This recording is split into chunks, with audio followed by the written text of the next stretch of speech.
Crazy cricket application से ले लेना आप सभी।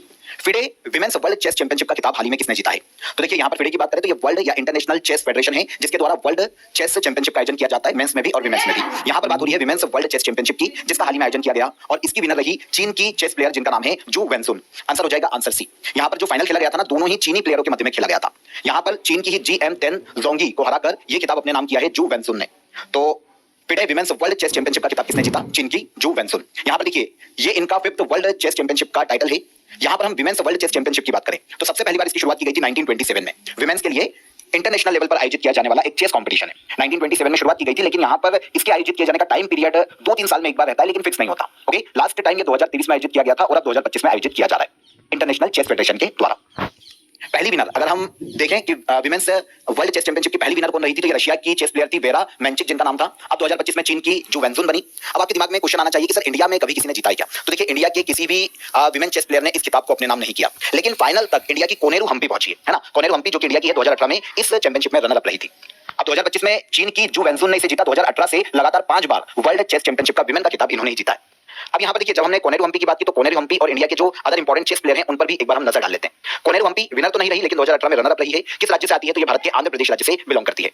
भारत की पहली महिला चेस प्लेयर जो कि ग्रैंड मास्टर बनी थी कोनेरू हम्पी थी। 2003 में इन्हें अर्जुन अवार्ड दिया जा चुका है और 2007 में पद्मश्री अवार्ड से सम्मानित किया गया था। इसके अलावा एक बहुत ही फेमस भाई बहनों की जोड़ी है चेस ग्रैंड मास्टर, वर्ल्ड की पहली भाई बहन की जोड़ी जो कि चेस ग्रैंड मास्टर रही है, आर प्रज्ञानंद और आर वैशाली।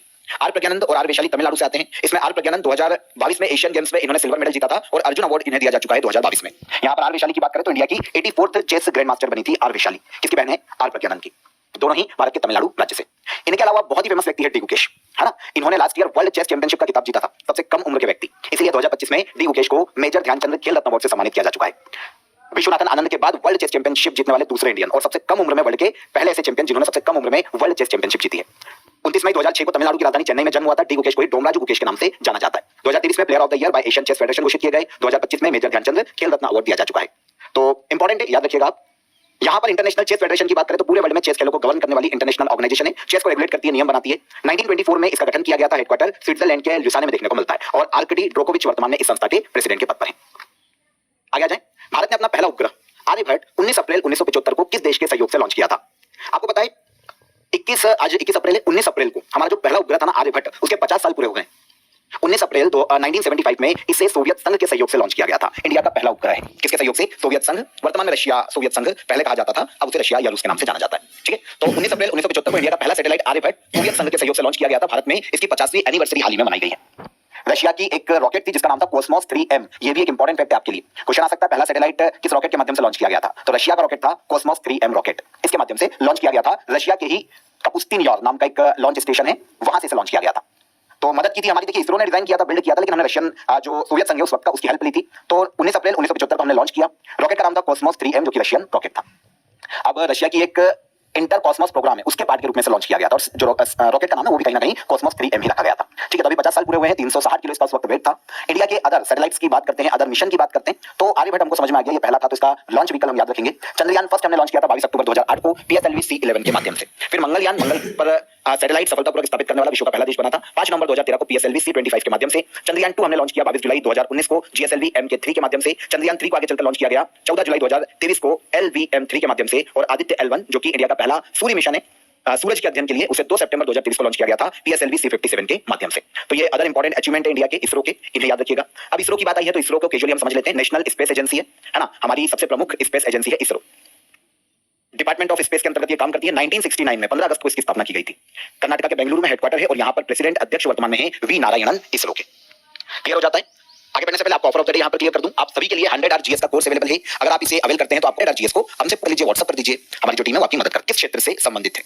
तो भारत के केरल राज्य से आते हैं मैथ्यू सैमुअल कलरिकल जो कि बहुत ही फेमस एक चिकित्सा के क्षेत्र से, है ना, इसको ऐसा देख लें, चिकित्सा के क्षेत्र से संबंधित है। एक हार्ट सर्जन के रूप में इन्हें देखा जाता है, स्पेशली कार्डियोलॉजिस्ट थे, है ना। अगर हम चिकित्सा के क्षेत्र में भी इंटरनली जाते हैं तो कार्डियोलॉजिस्ट के रूप में जाना जाता है मैथ्यू सैमुअल कलरिकल को। और फादर ऑफ एंजियोप्लास्टी कहलाते हैं। एंजियोप्लास्टी जानते क्या होता है? जब हार्ट की आर्टरी में क्या होता है, ब्लॉकेज आ जाते हैं ना, तो अंदर एक बलून को भेजा जाता है और फिर वहां पर जो आर्टरी है उसमें फुलाया जाता है। उससे क्या होता है, जो आर्टरी है वो थोड़ी सी चौड़ी हो जाती है और ब्लॉकेज खत्म हो जाते हैं। इसे कहा जाता है एंजियोप्लास्टी, है ना। तो बहुत ही famous cardiologist doctor Mathew Samuel Kalarickal, इनका हाल ही में निधन हो गया है 77 वर्ष की आयु में। फादर ऑफ एंजियोप्लास्टी, चिकित्सा के क्षेत्र में इनका जो योगदान है ना, उसके कारण सन 2000 में इन्हें इंडियन गवर्नमेंट ने पद्मश्री अवार्ड से सम्मानित किया था। मैथ्यू सैमुअल कलारिकल, चिकित्सा के क्षेत्र से संबंधित हाल ही में 77 वर्ष की आयु में इनका निधन हो गया। कहां से आते हैं? भारत के केरल राज्य से संबंधित है। इसके अलावा जो अदर ऑबिटरीज है जो कि एग्जाम में पूछी जाती है और अभी रिसेंटली जो अदर निधन हुए हैं, है ना, उनके बारे में यहाँ पर एक बार हम नजर डाल लेते हैं। एक दारीपल्ली रमैया, अभी हमने कुछ समय पहले डिस्कस किया था, इन्वायरमेंटल एक्टिविस्ट है ना, पर्यावरण संरक्षक, जिनका निधन हुआ। फिर एक Manoj Kumar, famous film actor, Bharat Kumar के नाम से जाने जाते हैं। Justice V Ramaswami, supreme court के ऐसे जज जिनके खिलाफ इंपीचमेंट की प्रोसीजर चलाई गई थी पार्लियामेंट में। फिर गरिमेला बालकृष्ण प्रसाद, क्लासिकल सिंगर, इनका निधन हुआ था कुछ समय पहले। अनिल जोशी, फेमस गुजराती पोएट है। रमाकांत रथ, ओडिशा भाषा के पोएट है, जिनका निधन हुआ था। राम सहाय पांडे, फोक डांसर, इनका निधन हुआ था। और कुमुदिनी लाखिया, जो कि कथक डांसर है, तीनों पद्म अवार्ड इनको मिल चुके हैं, इनका भी हाल ही में निधन हो गया था। तो ये अदर हैं जिनको आपको याद रखना चाहिए।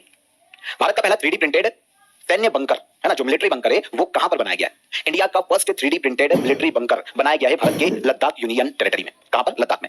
अच्छा, 3D प्रिंटेड, अभी मैंने आपको जापान के बारे में बताया था जिसने पहला 3D प्रिंटेड रेलवे स्टेशन बनाया है वर्ल्ड का। तब मैंने आपको 3D प्रिंटेड टेक्निक के बारे में बताया था, याद है क्या? कैसे बनाते? वर्कशॉप होती है, वहां पर 3D प्रिंटिंग मशीन के माध्यम से, जैसे स्टेशन बनाया तो दीवारें बना ली, ऊपर का शेड बना लिया, 3D प्रिंटिंग मशीन के माध्यम से वर्कशॉप में, और उनको उठा के ले गए और किसी एक जगह पर जहां पर स्टेशन बनाना था या फिर सेम जहां पर मिलिट्री बंकर बनाना था, वहां पर उन सभी को ले जाकर असेंबल कर दिया। तो इससे होता है ये कॉस्ट कम आती है ना, थोड़ा अफोर्डेबल बोल सकते हैं, वैल्यू में क्रिएट हो जाता है, समय कम लगता है और आप उनको वापस ट्रांसफर भी कर सकते हैं, है ना। तो बहुत सारे फायदे हैं। तो इस तरीके से 3D प्रिंटेड मिलिट्री बंकर बनाया गया है इंडिया का पहला, कहां पर? लद्दाख में, है ना। तो ये देखिए, ये एक जगह पर 3D प्रिंटेड या तो वर्कशॉप में या कहीं पर भी 3D प्रिंटिंग मशीन के माध्यम से इसे बनाया और एक जगह पर ले जाकर स्थापित कर दिया। ये सबसे ऊंचाई पर, वर्ल्ड में सबसे ऊंचाई पर स्थित मिलिट्री बंकर है 3D प्रिंटेड, है ना। इसमें तो इंडियन आर्मी इन्वॉल्व थी, IIT हैदराबाद इन्वॉल्व था, और इसके अलावा एक स्टार्टअप है सिंपली फोर्ज क्रिएशन, जो कि बेंगलुरु का स्टार्टअप है, कर्नाटक का। इन्होंने मिलकर इसे बनाया। हमारे लिए काम का मिलिट्री है तो हम मिलिट्री की बात कर लेते हैं। प्रोजेक्ट प्रबल मिलिट्री का एक प्रोजेक्ट है, इसके तहत ये मिलिट्री बंकर बनाया गया है। बंकर के स्ट्रक्चर को 24 घंटे में तैयार कर लिया और एक जगह पर ले जाकर असेंबल करने में 5 दिन का समय लगा, मतलब 5 दिन में बंकर तैयार हो गया। प्रोजेक्ट प्रबल जानते हैं क्या है? हमारी जो मिलिट्री इंफ्रास्ट्रक्चर है ना, उसको मजबूत करने के लिए इंडियन आर्मी का एक इनिशिएटिव है। दूर दराज इलाकों में, रेगिस्तानी इलाकों में, पहाड़ी इलाकों में, बर्फीले इलाकों में, कहीं पर भी इंडियन आर्मी के इंफ्रास्ट्रक्चर को मजबूत करना, डेवलप करना, प्रोजेक्ट प्रबल का मुख्य उद्देश्य है। ओके, पहला 3D प्रिंटेड मिलिट्री बंकर हो गया। इसके अलावा इंडिया में जो 3D प्रिंटेड चीजें बनी है पहली बार, उनकी बात करें तो India first 3D printed post office, ये कर्नाटक के बेंगलुरु में बनाया गया 2023 में। फिर 3D प्रिंटेड ब्रिज इंडिया का पहला 2022 में तेलंगाना में सिद्दीपेट में। First 3D printed temple Telangana में ही बना था 2023 में। First 3D printed house Maharashtra के पुणे में बनाया गया था। First 3D printed military housing unit 2022 में गुजरात के अहमदाबाद में बनाई गई थी। तो ये अदर फर्स्ट 3D प्रिंटेड चीजें हैं जो कि इंडिया में अलग अलग राज्यों में बनाई गई अलग अलग समय पर।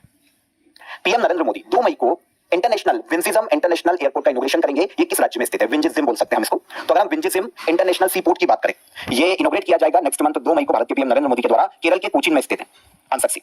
अच्छा, इस पोर्ट की पता विशेषता है, जानते क्या? भारत का पहला deep water international container transshipment port है। Deep water transshipment port India का पहला इंटरनेशनल। सर ये समझ नहीं आया क्या है ये ट्रांसशिपमेंट पोर्ट क्या होता है? पहले तो ये समझे।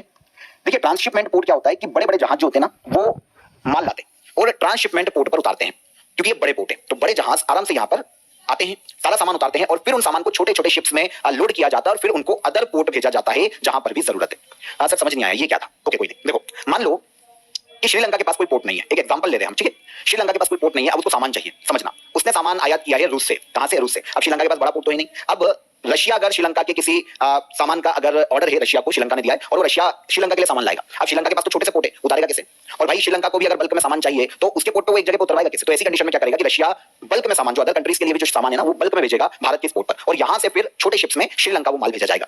लागत कम लगती है, समय बचता है और इकोनॉमी को बूस्ट करने में मदद मिलती है। ट्रांसशिपमेंट पोर्ट है, इसको सीधा साफ समझो कि भाई कोई एक बड़ा पोर्ट है जिस पर ज्यादा सामान शिप के द्वारा लाया जा रहा है और फिर शिप उतरती है और वहां से फिर सामान को छोटे छोटे शिप में लोड किया जाता है और फिर दूसरे छोटे छोटे बंदरगाह भेजा जाता है। क्योंकि बड़े शिप के खड़े होने के लिए बड़ा पोर्ट चाहिए होता है, छोटे पोर्ट पर तो बड़ा शिप खड़ा नहीं हो पाएगा ना, तो दिक्कत आती है। रशिया ने बड़ा अपना शिप भेज दिया क्योंकि उसको 10 देशों के, हिंद महासागर के 10 देशों का माल भेजना है, तो वो अब अलग अलग तो नहीं भेजेगा ना। तो एक ही उसने शिप से बड़े शिप से पोर्ट भेज दिया। अब श्रीलंका तो उसको अपने यहाँ पर उतार नहीं पा रहा क्योंकि उसके पास इतना बड़ा पोर्ट नहीं है, डीप वाटर नहीं है, ऐसे बड़े जहाजों के लिए गहराई वाला समुद्र चाहिए। तो इंडिया का पहला deep water international transshipment port कौन सा है? विंजिज्म इंटरनेशनल पोर्ट या सी पोर्ट, केरल के कोचीन में स्थित है। 2024 में ट्रायल के लिए इसे खोल दिया गया था। अब 2 मई 2025 को भारत के पीएम नरेंद्र मोदी इसे इनॉग्रेट करेंगे। पब्लिक प्राइवेट पार्टनरशिप के आधार पर इसे बनाया गया, केरला गवर्नमेंट और अडानी विंजिज्म पोर्ट प्राइवेट लिमिटेड के द्वारा।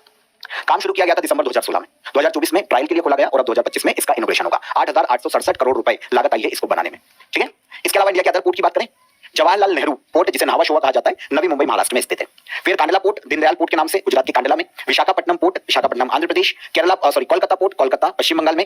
हल्दिया पोर्ट देखने को मिलेगा पश्चिम बंगाल के हल्दिया में। पारादीप पोर्ट ओडिशा। कोचीन पोर्ट केरल, अभी हमने जिसकी बात की, और तुतीकोरिन पोर्ट है ना, जिसे वीओ चिदंबरम पोर्ट के नाम से जाना जाता है, तमिलनाडु के तुतीकोरिन में स्थित है। New Mangalore port Karnataka. Ennore port Chennai Tamil Nadu. Shri Vijayapuram port Andaman Nicobar island पर देखने को मिल जाएगा। तो ये अदर पोर्ट है, इन्हें याद रखिएगा। पृथ्वी दिवस हर साल कब मनाया जाता है? पूरे वर्ल्ड में अर्थ डे मनाया जाता है 22 अप्रैल को, है ना। देखिए, पृथ्वी पर हमें पानी सहेजना है, एनवायरमेंट की रक्षा करना है, फॉरेस्ट एरिया की रक्षा करना है, तो ऑल ओवर हमको पूरे अर्थ की रक्षा करनी पड़ेगी। इसके लिए लोगों को भी अवेयर करना पड़ेगा, देशों को भी अवेयर करना पड़ेगा, क्योंकि एनवायरमेंट है, फॉरेस्ट है, तो आपको मानव का अस्तित्व देखने को मिल रहा है। ये कभी खत्म होंगे तो मानव के अस्तित्व पर भी संकट आएगा। पानी खत्म हो गया तो इसलिए जरूरी है कि भाई सेव अर्थ, है ना, अर्थ को सेव किया जाना चाहिए। इसके लिए विश्व पृथ्वी दिवस या अर्थ डे मनाया जाता है हर साल 22 अप्रैल को, वर्ल्ड अर्थ डे। इसे इंटरनेशनल मदर अर्थ डे के रूप में भी जाना जाता है। शुरुआत वैसे यूएसए ने की थी पहली बार 22 अप्रैल को 1970 में वर्ल्ड अर्थ डे मनाने की। आगे चलकर यूनाइटेड नेशन जनरल असेंबली ने 2009 में इसे ऑफिशियली मान्यता दी। तो 1970 से ही बनाया जा रहा था 22 अप्रैल को वर्ल्ड अर्थ डे। 2025 में अवर पावर अवर प्लेनेट वर्ल्ड अर्थ डे की थीम है, और 2024 में प्लेनेट वर्सेस प्लास्टिक इस डे की थीम है। तो ये दोनों डे की थीम हो गई। अप्रैल के अदर डे, इनमें ओडिशा फाउंडेशन डे और प्रिवेंशन ऑफ ब्लाइंडनेस वीक 1 अप्रैल को मनाया गया था। वीक 1 अप्रैल से शुरू हुआ था, 7 अप्रैल तक चला था। वर्ल्ड ऑटिज्म अवेयरनेस डे 2 अप्रैल को मनाया जाता है। International day of mine awareness 4 April. National maritime day मनाया जाता है 5 अप्रैल को। वर्ल्ड हेल्थ डे 7 अप्रैल को मनाया जाता है। वर्ल्ड होम्योपैथी डे मनाया जाता है 10 अप्रैल को। इसके अलावा नेशनल सेफ मदरहुड डे 11 अप्रैल। जलियांवाला बाग मैसेकर जिसकी हमने बात की थी 13 अप्रैल को। बी.आर. अम्बेडकर जयंती 14 अप्रैल। वर्ल्ड हीमोफीलिया डे 17 अप्रैल और वर्ल्ड हेरिटेज डे जिसकी हमने बात की है 18 अप्रैल को मनाया जाता है। इसकी हमने कल के सेशन में आई थिंक बात की थी। हाल ही में भारतीय कृषि अनुसंधान परिषद के डायरेक्टर जनरल के रूप में किसे नियुक्त किया गया? अच्छा, नाम से समझ में आ जाएगा कि आपको कि Indian council of agriculture research का काम क्या है? एग्रीकल्चर सेक्टर में रिसर्च करना और एजुकेशन को बढ़ावा देना। फॉर एग्जांपल, एग्रीकल्चर की उन्नत टेक्नोलॉजी को बढ़ावा देना, खोज करना, है ना, उन्नत बीजों की, उन्नत किस्मों की खोज करना, जो फार्मर से उनको अवेयर करना इन बीजों टेक्नोलॉजीज के प्रति, सिंचाई की नई पद्धतियों का इजाद करना, ये सारे काम भारतीय कृषि अनुसंधान परिषद करता है देश में, मिनिस्ट्री ऑफ एग्रीकल्चर के अंतर्गत। इसके हाल ही में डायरेक्टर जनरल अपॉइंट किए गए हैं मांगीलाल जाट। आंसर डी, ये है मांगीलाल जाट। ठीक है, इनके पहले इस पद पर अभी तक डॉक्टर हिमांशु पाठक थे। इनको रिप्लेस किया है मांगीलाल जाट ने 2 पदों से। एक तो आईसीएआर के डायरेक्टर जनरल का पद था, और इसके अलावा एक department of agriculture research and education के सेक्रेटरी का पद था। तो इन दोनों ही पद से डॉक्टर हिमांशु पाठक को रिप्लेस किया है डॉक्टर मांगीलाल जाट ने, और अब 3 साल ये दोनों ही पोस्ट को होल्ड करेंगे। तो आईसीएआर इजीली समझ में आ गया, इंडियन गवर्नमेंट के मिनिस्ट्री ऑफ एग्रीकल्चर में department of agriculture research and education के तहत ये संस्था काम करती है। काम क्या है मैं आपको बता चुका हूं। 1929 में स्थापना की गई थी, नई दिल्ली में हेडक्वार्टर है मिनिस्ट्री ऑफ एग्रीकल्चर के अंतर्गत, और मांगीलाल जाट वर्तमान में इसके हो जाते हैं 3 साल के लिए director general. PM award for excellence in public administration 2024 इस बार कुल कितने सिविल सेवकों को दिया जाएगा? तो आपको पता है ये जो अवार्ड है ना, इस साल ऑल ओवर अगर हम देखें कितनों को दिया जाएगा, तो पहले यहां पर हमको एक डे समझना पड़ेगा, नेशनल सिविल सर्विस डे, है ना। हर साल 21 अप्रैल को नेशनल सिविल सर्विस डे मनाया जाता है, हर साल। कब? 21 अप्रैल को। अब इसी दिन पीएम के द्वारा, जो भारत के पीएम जो भी रहेंगे हर साल, उनके द्वारा prime minister award for excellence in public administration दिया जाता है। तो इस साल ये अवार्ड जो है 2024 के लिए 16 सिविल सर्वेंट को दिया गया है उनके उन्नत काम के लिए। तो आंसर ले लें, आंसर हो जाएगा आंसर डी, 16 सिविल सर्वेंट को इस साल ये अवार्ड दिया जाएगा 2024 के लिए। नेशनल सिविल सर्विस डे पहली बार मनाया गया था 21 अप्रैल 2006। अच्छा, किस दिन की याद में मनाया जाता है? तो पहली बार 21 अप्रैल को 1947 में भारत के जो उस वक्त गृह मंत्री बोले सरदार वल्लभ भाई पटेल, है ना, इन्होंने जो हमारे सिविल सर्वेंट है उनको पहली बार भाषण दिया था कि देश की तरक्की करना, देश की उन्नति करना, तो जो सिविल सेवक है ना, जो हमारे सिविल सर्वेंट है, उनको सही तरीके से काम करना पड़ेगा। तो पहला जो ये स्पीच थी सरदार वल्लभ भाई पटेल की 21 अप्रैल 1947 को, इसी की याद में 2006 में शुरू किया गया नेशनल सिविल सर्विस डे, और इस बार ये 17th सिविल सर्विस डे है। और पता है 2006 में जब पहली बार सिविल सर्विस डे मनाया गया, उसी दिन से शुरुआत की गई prime minister award for excellence in public administration. सरकारी सेवाओं में, पब्लिक एडमिनिस्ट्रेशन में जिन भी सिविल सर्वेंट ने उत्कृष्ट काम किया हो, ऐसे लोगों को हर साल अवार्ड दिया जाता है। 2024 के लिए इस बार 16 सिविल सर्वेंट को यह अवार्ड दिया गया। शुरुआत इसकी भी 2006 में ही की गई थी। ओके, देखिए, अगर हम इंडियन सिविल सर्विस के इंपॉर्टेंट फैक्ट देखते हैं इतिहास से, तो भारत में सिविल सर्विसेज की शुरुआत करने का श्रेय दिया जाता है वॉरेन हेस्टिंग को, लेकिन इसे मॉडर्न बनाया था लॉर्ड कॉर्नवालिस ने, इसलिए father of civil services in India कहा जाता है लॉर्ड कॉर्नवालिस। लॉर्ड कॉर्नवालिस को father of civil service in India कहा जाता है, जिन्होंने हेस्टिंग के बाद मॉडर्न बनाया था सिविल सर्विसेज को। उल्टा तो नहीं बोला मैंने, बिल्कुल सही। तो सिविल सर्विसेज की शुरुआत किसने की थी? वॉरेन हेस्टिंग, और बाद में मॉडर्न बनाने के लिए लॉर्ड कॉर्नवालिस को एक उपाधि दी गई, father of civil services in India. ठीक है, आगे आते हैं। निसार मिशन किन संस्थाओं के द्वारा लॉन्च किया जाएगा? तो निसार मिशन इसे लॉन्च किया जाएगा इसरो और नासा के द्वारा संयुक्त रूप से। अच्छा, मिशन क्या है? निसार मिशन एक्चुअल में है क्या? तो high resolution earth observation mission है। अब ये क्या होता है? अगर हम high resolution earth observation mission की बात करें, तो पृथ्वी की सतह की हाई डेफिनेशन तस्वीरें लेना, हाई रिजोल्यूशन वाली तस्वीरें लेना, और इसके डेटा को स्टोर करना, सिक्योर करना, इकट्ठा करना, ये है high resolution earth observation mission. अंतरिक्ष से पृथ्वी की सतह की हाई रिजोल्यूशन तस्वीरें कलेक्ट करना। तो इसे नाम दिया गया है निसार मिशन। इसरो और नासा का एक जॉइंट मिशन है। जून 2025 में इसे लॉन्च किया जाएगा। वैसे इसे लॉन्च हो जाना चाहिए था 2024 में, लेकिन एंटीना में कुछ टेक्निकल इश्यूज के कारण अब इसे लॉन्च किया जाएगा जून 2025 में। निसार मिशन इंडिया की इसरो और अमेरिका की स्पेस एजेंसी नासा का एक संयुक्त मिशन है। मिशन का पर्पस क्या है? जब पृथ्वी की सतह की हाई रिजोल्यूशन तस्वीरें ली जाएगी, तो glacier, forest cover, earthquake, volcano, है ना, इनमें जो भी चेंजेस है उसको ट्रैक किया जा सकेगा। क्लाइमेट चेंज, नेचुरल डिजास्टर को बेटर रूप से समझने में मदद मिलेगी, और बहुत सारे फायदे, है ना। तो मिशन का नाम दिया गया है निसार मिशन, इसरो और नासा का। वैसे इसरो की बात हम पहले कर चुके हैं क्वेश्चन में, तो यहाँ पर नासा की बात करें, यूएसए की स्पेस एजेंसी है। 29 जुलाई 1958 में स्थापना की गई थी, और वॉशिंगटन डीसी में इसका हेडक्वार्टर देखने को मिलता है। लास्ट क्वेश्चन, बौद्ध धर्म और पूर्वोत्तर भारत की संस्कृति विषय पर 2 दिवसीय सम्मेलन का आयोजन कहां किया जा रहा है? Buddhism and culture of north east India, इस नाम से 2 दिन का कॉन्क्लेव आयोजित किया जा रहा है पूर्वोत्तर राज्य अरुणाचल प्रदेश में। ठीक है। ये जो कॉन्क्लेव है ये 21 से लेकर 22 अप्रैल मतलब आज शुरू होगा और कल तक इसका आयोजन किया जाएगा 2 दिवसीय कॉन्क्लेव का। नॉर्थ ईस्ट पर बुद्धिज्म परंपरा का जो प्रभाव है, जो विस्तार है, उनके बारे में, उस प्रभाव के बारे में बातचीत करना, चर्चा करना और बुद्धिज्म को बढ़ाने पर चर्चा करना इस कॉन्क्लेव को आयोजित किए जाने का मुख्य उद्देश्य है। इंटरनेशनल बुद्धिज्म या बुद्धिस्ट कॉन्फेडरेशन और मिनिस्ट्री ऑफ कल्चर इनके द्वारा संयुक्त रूप से यह अरुणाचल प्रदेश में आयोजित किया जा रहा है। अब देखिए, बौद्ध धर्म की बात हो रही है तो गौतम बुद्ध की बात कर लेते हैं कैजुअली। बौद्ध धर्म की शुरुआत का श्रेय ही गौतम बुद्ध को दिया जाता है। 6वीं-5वीं सेंचुरी है ना, ईसा पूर्व में बौद्ध धर्म की शुरुआत गौतम बुद्ध ने की थी। इनका जन्म लुम्बिनी में हुआ था, वर्तमान में नेपाल में है ना, उस वक्त इंडिया का पार्ट था। लुम्बिनी में 563 ईस्वी पूर्व में गौतम बुद्ध का जन्म हुआ। पिता का नाम था शुद्धोधन, माया देवी इनकी मदर का नाम था, यशोधरा इनकी पत्नी है और इनके पुत्र थे राहुल। 29 साल की उम्र में घर छोड़ा था गौतम बुद्ध ने। 35 साल की उम्र में बिहार में बोधि ट्री के नीचे इनको ज्ञान की प्राप्ति हुई थी, है ना, और सारनाथ में इन्होंने अपना पहला उपदेश दिया था। आगे चलकर 483 ईस्वी पूर्व में कुशीनगर, जो कि उत्तर प्रदेश में आता है वर्तमान में, यहाँ पर 80 साल की उम्र में गौतम बुद्ध का निधन हुआ था। तो यह है गौतम बुद्ध। इसके अलावा बुद्धिज्म के 3 रत्न माने जाते हैं, बुद्ध, धम्म और संघ। ये त्रिरत्न है बौद्ध धर्म के। इतना डिटेल में नहीं जाएंगे, बस आप तो कॉन्क्लेव याद रखो। गौतम बुद्ध के बारे में जो जानकारी है वहां से क्वेश्चन ज्यादा आते हैं, तो वो मैंने आपको बता दिया। डन हो जाता है। तो 21 अप्रैल के सभी करंट अफेयर यहाँ पर हमने डिटेल में समझ लिए। अब हम चलते हैं लास्ट डे के करंट अफेयर के रिवीजन पर। पहला क्वेश्चन हमारा इंटरनेशनल बिग कैट अलायंस से था, किसका हेडक्वार्टर किस देश में स्थापित किया जाएगा, तो इंडिया में स्थापित किया जाएगा। फिर एथलीट पासपोर्ट मैनेजमेंट यूनिट शुरू करने वाला भारत दुनिया का कौन सा देश बना, तो ये 17th कंट्री है। एटोलिन जल विद्युत परियोजना कहां स्थित है, तो ये है भारत के अरुणाचल प्रदेश राज्य में। यूनेस्को की memory of the world register में किन 2 भारतीय ग्रंथों को शामिल किया गया है, तो भगवत गीता और नाट्य शास्त्र। 18 अप्रैल को मनाया जा रहा गुड फ्राइडे ईसाइयों के द्वारा क्यों मनाया जाता है, तो जीसस क्राइस्ट के सूली पर चढ़ाए जाने और मृत्यु की स्मृति में। हाल ही में वर्ल्ड बिलियर्ड्स का खिताब सौरभ कोठारी ने अपने नाम किया। स्थायी लोक अदालत की ऑनलाइन सेवा शुरू करने वाला भारत का पहला राज्य कौन बना, तो यह है केरला। किताब the chief minister and the spy किसके द्वारा लिखी गई है, A.S. दुलत के द्वारा।